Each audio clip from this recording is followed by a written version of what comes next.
সদৌ অসম আদিবাসী ছাত্ৰ সন্থা গোলাঘাট জিলা সমিতিৰ অধিৱেশন সম্পন্ন। শুকুৰবাৰে সদৌ অসম আদিবাসী ছাত্ৰ সন্থা গোলাঘাট জিলা সমিতিৰ অধিৱেশনখন বোকাখাট পৌতি সাহিত্য সভা ভৱন প্ৰাংগণত অনুষ্ঠিত হৈ যায়। উক্ত অধিৱেশনত সৰ্বসন্মতিক্ৰমে সভাপতি দুলাল বৰাইক, কাৰ্যকৰী সভাপতি ডেভিড ধানোৱাৰ আৰু সাধাৰণ সম্পাদক জেমছ ওৰাঙক লৈ ৩১জনীয়া এক শক্তিশালী সমিতি গঠন কৰা হয়। উক্ত অধিৱেশনত উপস্থিত থাকে সদৌ অসম আদিবাসী ছাত্ৰ সন্থা কেন্দ্ৰীয় সমিতিৰ সম্পাদক পুৰণ গঞ্জু আৰু উপসভাপতি বেনেডিক্ট টপ্প। सबके जोहार। आज सदौ अहम आदिवासी छात्र सन्था आशा गोलाघाट जिला समिति के आज बोकाघाट समष्टिकर अंतर्गत बोकाघाट साहित्य सभा पौती साहित्य सभा भवन में आज गोलाघाट जिला समिति के पूर्णांग हिसाब से गठन कर गले। आज बहुत दिन धरे के गोलाघाट बाड़ी राइजे आज आशा कमिटी के आज बहुत विभक्त हिसाब से देखा पाई रहे और बहुत निष्क्रिय हिसाब से देखा पाई रहे, किंतु आज बोकाघाट पौती भवन में आज एक शक्तिशाली कमिटी गठन कर गला। आज सभापति हिसाब से दुलाल बराइक, कार्यकारी सभापति हिसाब से डेविड धानोवार और साधारण सम्पादक हिसाब से जेम्स ओरांग के लेके 27जनीया एक शक्तिशाली कमिटी गठन कर गला। और अनागत दिन में जाते गोलाघाट में एक शक्तिशाली हिसाब से जात के कारण काम कर बोल के हमने केंद्रीय समिति बाटे से हमने आशा राखी जनाइছোঁ।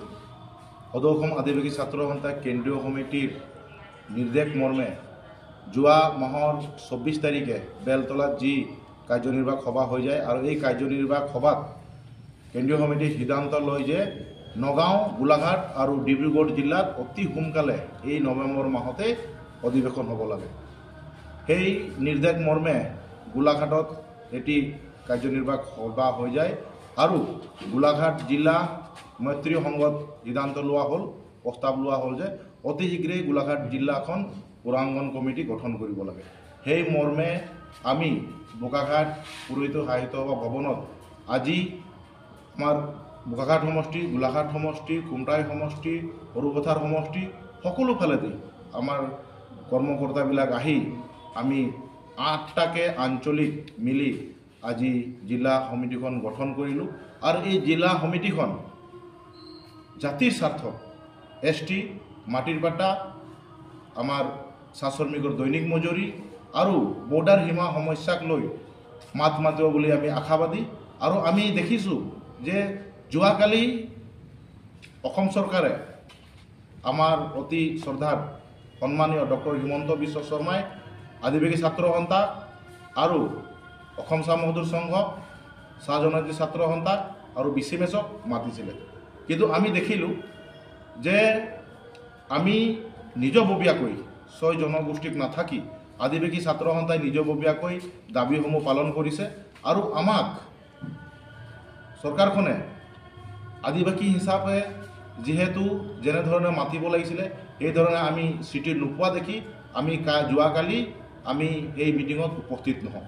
আমি এই মঞ্চৰ পৰা এই বোকাঘাট পুৰোহিত ভৱনৰ পৰা আমি চৰকাৰক এইটোৱে জনাব বিচাৰোঁ যে চৰকাৰখনে চাহ শ্ৰমিকসকলক এবিঘা কৰি মাটি দিছে, আমি শলাগ জনাইছোঁ। তাৰ লগতে গাঁৱত বহি থকা আদিবাসীসকলক কোনে মাটি দিব, মাটিৰ পাটা কোনে দিব, সেই বিষয়ে অসম চৰকাৰে যাতে অকণমান চিন্তা কৰিব লাগে গভীৰভাৱে। আৰু আমাৰ অকল মাটি পাটা দিলে যে 26ত ভোট পাব সেইটো নহয়। আমি আশাবাদী আমাৰ জনগোষ্ঠীটোক জনজাতিকৰণ দিব লাগে। যদি জনজাতিকৰণ নিদিয়ে তেতিয়াহ'লে আমি ভোটাৰৰ কাষ চাপিম, গাঁৱে ভূঞে বাগানে বস্তিয়ে গৈ পেলাই আদিবাসী ৰাইজক বুজাম যে এই চৰকাৰখনে এই আদিবাসী চাহ শ্ৰমিকৰ চৰকাৰ নহয়, এই চৰকাৰখনে পুঁজিবাজীৰ চৰকাৰ, এই চৰকাৰখনে ধনী মানুহৰ চৰকাৰ।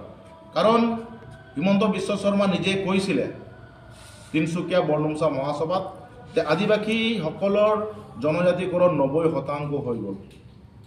আমি দেখিছোঁ সেই 10% কিয় আজিলৈকে হোৱা নাই।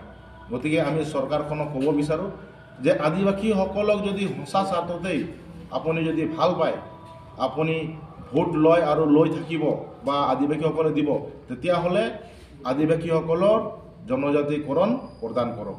অন্যথা আদিবাসী আদিবাসী ছাত্ৰ সন্থাই এই চৰকাৰখনক বিৰোধিতা কৰিবলৈ সাজু হৈছে আৰু আজি দেখিছোঁ 27 জনীয়া এটা গুটগুটীয়া আমাৰ গোলাঘাট জিলাত জিলা সমিতি গঠন হৈছে আৰু এই জিলা সমিতি কিন্তু জাতিৰ হৈ মাত মাতিব আৰু চৰকাৰে যদি আমাৰ মুখ্য দাবীসমূহ পূৰ্ণ নকৰে তেতিয়া চৰকাৰৰ বিৰুদ্ধে যাবলৈ আমি সাজু হৈছোঁ।